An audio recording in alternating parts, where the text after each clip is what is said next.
Si tu as écouté le podcast sur Taxi, tu sais que j'aime la culture française, j'aime le génie français, j'essaie à mon humble niveau de le porter, de le faire rayonner, mais je pense aussi qu'on doit être critique sur soi-même, sur sa génération, sur sa culture. Et il y a cette maladie mentale terrible en France dont il faut qu'on parle aujourd'hui, même si c'est pas le sujet du podcast, c'est juste l'entrée en matière. C'est cette espèce de rejet de la win, de la gagne, de l'ambition, du fait d'être numéro un, du fait d'être champion. C'est le fameux il a une grosse voiture, donc il doit compenser, blablabla, que j'ai toujours trouvé infernal, faux. C'est en gros du cope, hein, c'est le fait de vouloir se rassurer. Il n'y a rien de vrai, il n'y a rien de tangible là-dedans.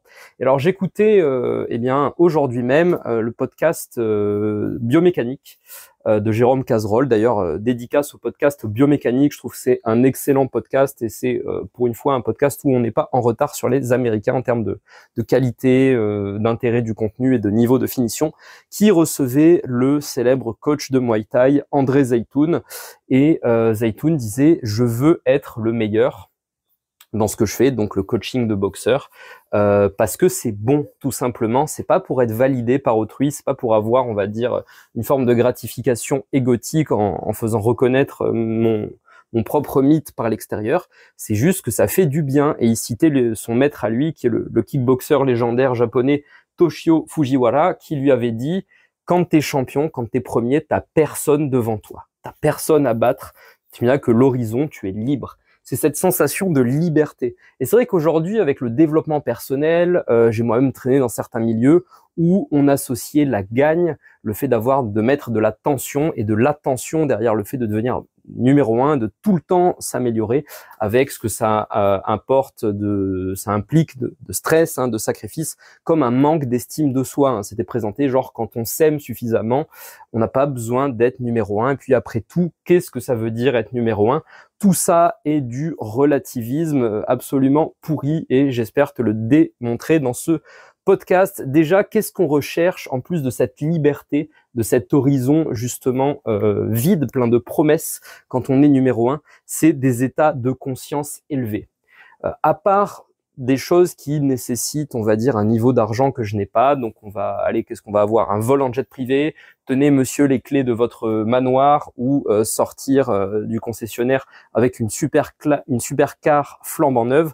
J'ai goûté à tous les plaisirs disponibles dans cette expérience humaine et aucun n'approche, mais ne serait-ce que, on n'est pas dans la même galaxie en fait, que l'état que j'ai ressenti quand j'ai persévéré dans des voies parfois difficiles, hein, quand je suis arrivé au bout d'un roman, quand j'ai accepté de couper des milliers, voire des dizaines de milliers de mots pour avoir un manuscrit final qui tienne la route, quand j'ai réussi à écrire un roman en 2 semaines ou d'autres choses qui sont pas liées à la littérature. Mais en gros, ce moment de flow absolu, ce moment en fait où on est numéro un déjà à ses yeux et où on accède on va dire à la salle des machines du cosmos, hein, de l'univers. C'est un moment où on est pur flow, pure sensation, pure présence et c'est un état qu'on ne peut pas, on va dire, vouloir.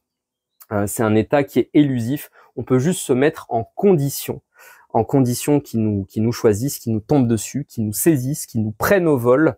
Et ça, on l'obtient avec tout ce qui permet justement d'être numéro un. Ça va être de la rigueur, de la discipline, de la persévérance, de la capacité à différer sa gratification, à se dire oui, ça fait mal, mais je continue, jusqu'à cette espèce de lâcher prise qui n'est pas une volonté personnelle, mais qui se fait malgré soi. Et on se retrouve dans un espace-temps hors de l'espace et hors du temps. C'est vraiment quelque chose de magnifique. Apparemment, c'est ce qu'obtiennent les gens qui ont des montées de Kundalini, donc cette énergie primordiale du yoga qui est supposément stockée dans notre bassin, qui remonte jusqu'à la tête et qui peut rendre les gens fous s'ils n'y sont pas préparés. Voilà.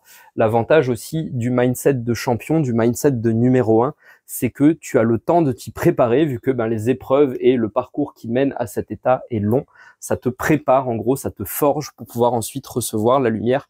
Et il n'y a rien de plus beau, il n'y a rien de plus plaisant, il n'y a rien de plus transcendant. Si bien d'ailleurs que quand tu y as goûté 1, 2, 3 fois, beaucoup de choses deviennent ternes. Et d'ailleurs, pour finir, j'ai toujours un peu du mal à parler du sacré, vu qu'on désacralise le sacré en le nommant. mais c'est aussi pas classable dans la catégorie des plaisirs parce que eh bien l'émotion qui t'étreint quand tu atteins ces états-là ne te quitte jamais. Il n'y a jamais vraiment d'habituation à ces états supérieurs de conscience. En gros, ces états pourraient être résumés, pour revenir à quelque chose d'assez terrestre, à plus de sensations de flow et moins de stress. Hein, j'avais lu dans un excellent bouquin qui s'appelle The Quick and the Dead de Pavel Tsatsouline. Pavel Tsatsouline, qui était en gros le prof de PS des Spetsnaz, hein, les unités d'élite de l'armée soviète. The Quick and the Dead, qui montrait le ratio adrénaline, noradrénaline. Donc adrénaline, c'est l'hormone de la fuite, et la noradrénaline, c'est l'hormone de l'agression, de la dominance. Le lion a un ratio 1 pour 1 adrénaline, 1 noradrénaline. L'humain a un ratio 1 pour 5, 1 noradrénaline, 5 adrénaline. Voilà, on est plus souvent, on va dire, stressé. On perçoit les choses comme des dangers, des menaces. Et finalement, le champion, le numéro 1, celui qui a l'horizon devant lui et qui est 100% libre, c'est celui qui a moins de stress, tout simplement. Hein, il irradie, il est le lion dans la savane humaine. Ah, voilà, je te fais des métaphores comme ça, un peu, parfois, j'imagine, un peu trop appuyées. Mais c'est pour dire que non, être numéro 1, c'est vouloir être numéro 1, c'est healthy en fait. C'est déjà parce que le stress que tu t'infliges pour devenir numéro 1 est une habituation qui te rend moins fragile au coup de stress. Si tu vis toujours en t'inoculant comme ça des petites doses de stress, eh bien, tu es plus résilient, ton corps, tu sais mieux dealer avec, et toi-même, tu sais mieux dealer avec tes émotions. D'ailleurs, c'est le conseil numéro 1 que donnait également André Zeytoun dans le podcast. Plus tu t'habitues comme ça à vivre, on va dire, bien ce stress que tu te mets pour atteindre l'excellence, plus tu y es habitué et tu y gagnes justement en capacité de calme et tu y gagnes en fait en sérénité. Tout simplement, c'est bon pour la santé de vouloir être numéro 1. Le stress que ça t'inflige pour y arriver, finalement, te rend en meilleure santé que l'absence de stress. L'absence de stress, c'est la stase, hein, c'est barboter comme ça dans ton petit bain tiédasse en te disant que tout va bien, et puis le jour où il arrive la moindre chose, t'es pas préparé et tu prends très cher. Voilà. Donc vraiment, je vois pas de contre-indication à la poursuite d'être numéro 1.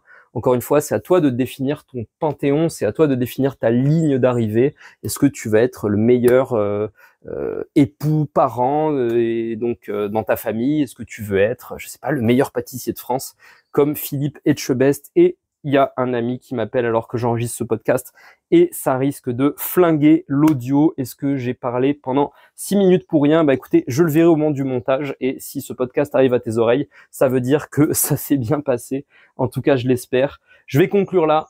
Sois numéro 1, là où ça te fait plaisir, là où tu as envie, donne-toi à fond pour atteindre cette excellence, inspire-toi des meilleurs, tends l'oreille, lis, recherche sur tout ce qu'ont fait les meilleurs dans ton domaine, inspire-toi aussi des méthodes de ceux qui ne sont pas dans ton domaine, mais poursuis cette excellence, poursuis cette ligne d'arrivée que tu t'es tracée dans ton esprit, donne-toi au max et tu auras une récompense encore meilleure que le fait d'arriver. Tu auras la récompense du ciel. Voilà, j'ose aller aussi loin que ça dans ce podcast.